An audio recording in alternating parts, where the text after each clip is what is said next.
దేవునికి మహిమ కలుగునుగాక. ఉదయకాలము దేవుని మాట కొరకు ఎదురు చూస్తున్న మీ అందరికీ కూడా ప్రభు పేరిట నా శుభాలు తెలియచేస్తూ ఉన్నాను. మీ అందరి జీవితాలలో మంచి రోజులను ప్రభు మీకు అనుగ్రహించబోతూ ఉన్నాడు.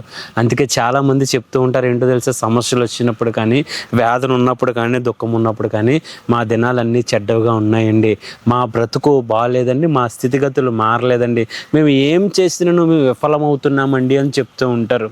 కానీ ఈరోజు ఈ ఉదయము దేవుని మాటను మీద ఆధారపడి దేవుని మాటను విశ్వసించి ముందుకు వెళ్ళు. దేవుడు నీ జీవితంలో ఖచ్చితంగా ఆశీర్వాదకరమైన కార్యాలు చేయడానికి దేవుడు సిద్ధంగా ఉన్నాడు. అందుకే చూడండి, హబకుకు 1:5 ఈ రీతిగా రాయబడి ఉన్నది, మీ దినములలో నేనొక కార్యము జరిగింతును. ఆమేన్. దేవుని వాక్యం ఏమి సెలవిస్తుందో తెలుసా? నీ జీవితంలో ఒక కార్యం జరిగితే నా జీవితం ఆశీర్వదించబడుతుందండి, నూతన కార్యాలు నా పక్షాన జరగాలి అండి ఎంతమంది అయితే దేవుని మీద ఆధారం కలిగి ఉన్నారో అయితే వారికి దేవుడు చెప్తున్నాడు తెలుసా, ఇంకా నీ జీవితం మారదు అనుకున్నా, నీ జీవితంలో కార్యం జరగదు అనుకున్నా, కానీ దేవుడు ఏం చెప్తున్నాడు తెలుసా, మీ దినములలో నేనొక కార్యము జరిగింతును.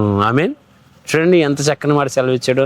నువ్వు బ్రతుకు దినములన్నిటా కూడా ఇప్పటి వరకు కూడా నువ్వు జీవితంలో ఎన్నో ఉండొచ్చు, ఎన్నో సమస్యలు ఉండొచ్చు, ఎన్నో శ్రమలు ఉండొచ్చు, ఎన్నో వేదన ఉండొచ్చు, ఎన్నో ఓటములు ఉండొచ్చు, ఎన్నో నిందలు ఉండొచ్చు. అయితే దేవుడు ఏం చెప్తున్నాడో తెలుసా, నీ దినములలో నేను ఒక కార్యం చేయబోతున్నాను, కాబట్టి భయపడొద్దు. ఇక్కడ చెప్తున్నాడు చూడండి, ఈ నీ దినములలో అంటే నీ బ్రతుకున్న దినములలో నువ్వు ఖచ్చితంగా దేవుని కార్యం చూస్తావు.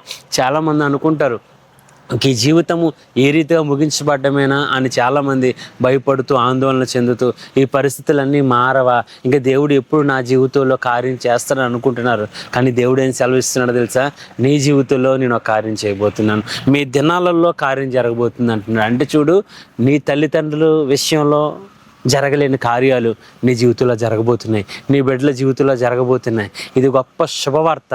నూతన కార్యము నేను జరిగించును.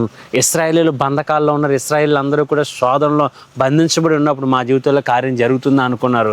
కానీ దేవుడు మోసేని పంపించి వాళ్ళ జీవితాల్లో వాళ్ళ దినాలలో నూతన కార్యం జరిగించారు. అలాగే ఈ దినాలన్నీ నీ కొరకే దేవుడు ఆశీర్వాదం అనుగ్రహించబోతున్నాడు. నీ జీవితాన్ని ఒక మలుపు తిప్పబోతున్నాడు. నూతన కార్యము మనందరి పక్షాన ఆయన జరిగించబోతున్నాడు. విశ్వసించు, అందరం ప్రార్థన చేద్దాం.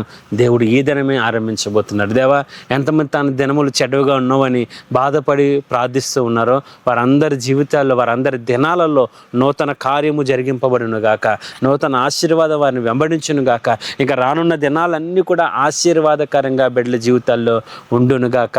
ఆమేన్, ఆమేన్, ఆమేన్.